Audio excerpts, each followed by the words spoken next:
consumer. But for mainstream economics, capital is just one letter, K, and that's their variable for capital. So they can't even perceive the problems I'm describing.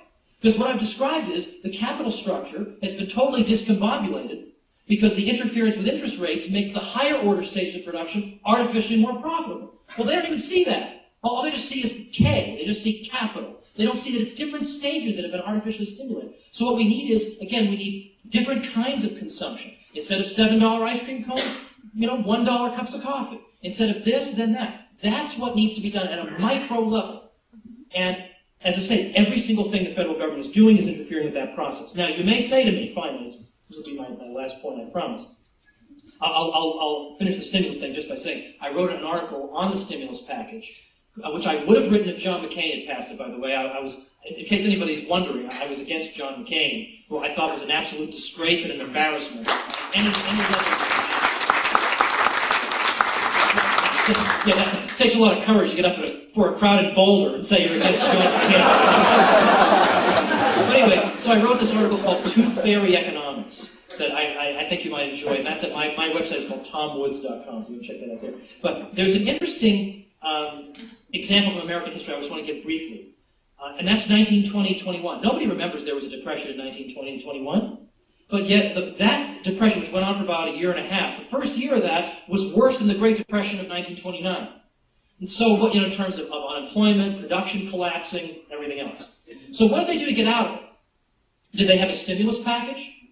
To the contrary, not only was there no stimulus, misnamed stimulus package, to the contrary, the federal government cut its budget, which every textbook tells you, oh no, can't do that. That will interfere with aggregate demand and all this. Well, okay. Well, who are you going to believe, the textbooks or your own eyes? Because what did the Fed do? The Fed was largely passive in all this. In fact, the Fed didn't even start engaging in open market operations until 1922. By mid-1921, the thing is over. The economy has recovered. It has a very robust recovery. Now, conversely, when we think of Japan or other episodes in American history, when we see governments saying, all right, everybody, we're going to roll up our sleeves and solve this thing, and they proceed to do every single thing Hayek's theory implies they should not do. It goes on and on and on. They just wonder, gosh, big business is even more evil than we thought. They're just deliberately holding... come on. Can we at least try a different way? Because it seems to me we've been listening quite long enough to the Ben Bernankes of the world, the Hank Paulsons who told us that the economy was stronger than he'd ever seen in his whole life.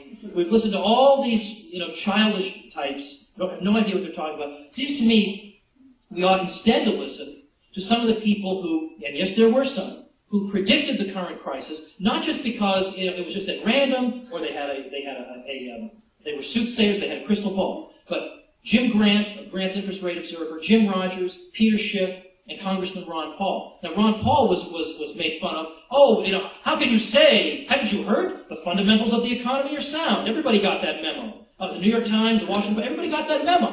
The fundamentals of the economy are sound. What's the matter with you? And he warned that there was something wrong. Yet, are these men's phones ringing off the hook? Is anybody calling them for advice? No. No, the rule of thumb under the previous administration, as under this one, because, it's a revolving door of more or less the same people. I could easily see Geiger having been appointed by John McCain. Very easy to see that. I could see a lot of these foreign policy people having been appointed by John McCain. Very easy to see that. It disturbs me that Bill Kristol, who is evil embodied, says that he heard Obama's Afghanistan speech and he said, all hail Obama.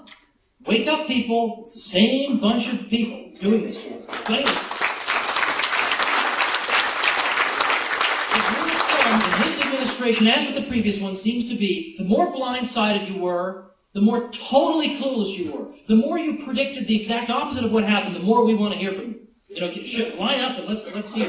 Instead, it seems to me, we could stand to hear from an alternative tradition that has been suppressed for years because it does not say what governments want it to say. It does not say, you are the saviors who can create like God himself out of nothing.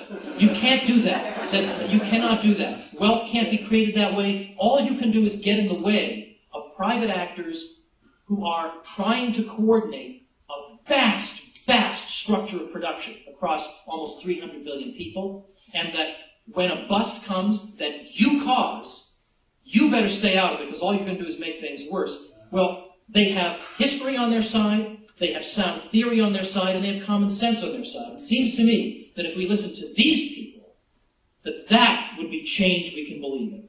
So thank you very much.